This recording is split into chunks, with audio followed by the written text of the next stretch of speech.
السلام علیکم ورحمۃ اللہ وبرکاتہ۔ کسی نے مجھ سے سوال کیا کہ میرا امتحان ہے آگے، تو آپ مجھے امتحان کا کوئی وظیفہ بتائیے۔ بہت شکریہ آپ کے یہ سوال فرمانے کا۔ یاد رکھیے، امتحان میں کامیابی کا مجرب اور اصل وظیفہ امتحان کے لیے محنت اور تیاری ہے۔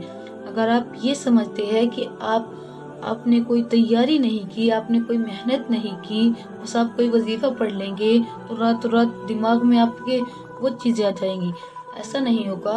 پر محنت تو خواہ نعمت، اور جب تک آپ پڑھیں گے نہیں تو کامیاب بھی نہیں ہوں گے۔ محنت کے اوپر ایک شعر ہے: مٹا دے اپنی ہستی کو اگر کچھ مرتبہ چاہو، مٹا دے اپنی ہستی کو اگر کچھ مرتبہ چاہو، کہ دانہ خاک میں مل کر گلے گلزار ہوتا ہے۔ تو اگر آپ کے پاس محنت نہیں ہے، اگر آپ مشقت نہیں کرتے، اگر آپ محنت نہیں کرتے، آپ بس ایسے ہی سوچ رہے ہیں، امتحان کا سب سے پہلا نسخہ یہ ہے، وہ ہے محنت اور دعا۔ اور محنت کرتے رہے، قرآن کریم کی تلاوت کرتے رہے، یہ نہیں کہ بس آپ پڑھائی میں لگے ہیں، دنیا کی طرف ہے، دین کی طرف نہیں ہے۔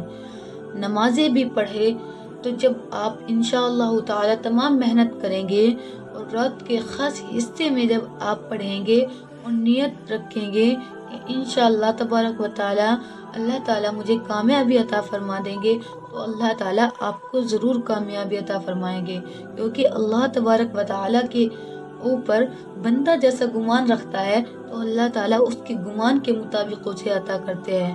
تو پہلے آپ سب سے میری نصیحت یہی ہے کہ آپ اپنے امتحان کی اچھے سے تیاری کرے۔ اور وظیفے کی رہی بات، وظیفے کی تو ایک وظیفہ ہے، میں آپ کو بتاتی ہوں، اور آپ اس وظیفے کی پابندی کرے تو اللہ تعالیٰ کی طرف سے مدد بھی آئے گی اور اللہ کی رحمت کا نزول بھی ہوگا۔ سب سے پہلے وظیفے میں آپ کو درود پاک پڑھنی ہوگی، تو ہر نماز کے بعد 100 مرتبہ درود پاک پڑھے، اس کے بعد یہ عالموں کا ورد کرے 100 مرتبہ انشاءاللہ۔ اس سے آپ کا حافظہ جو ہے، یعنی جو آپ نے یاد کیا ہے وہ آپ کو یاد رہے گا انشاءاللہ تعالی، کبھی نہیں بھولیں گے۔ اور اس کے علاوہ سورہ علم نشرح پڑھیں، جو کہ 30ویں پارے میں ہے۔ اس کو ہر نماز کے بعد 7 یا 11 مرتبہ پڑھ کر اپنے اوپر دم کر لے۔ صبح و شام بھی پڑھ سکتے ہیں یا ہر نماز کے بعد بھی پڑھ سکتے ہیں۔ انشاءاللہ تعالی اللہ تبارک و تعالی کی یہاں سے ضرور مدد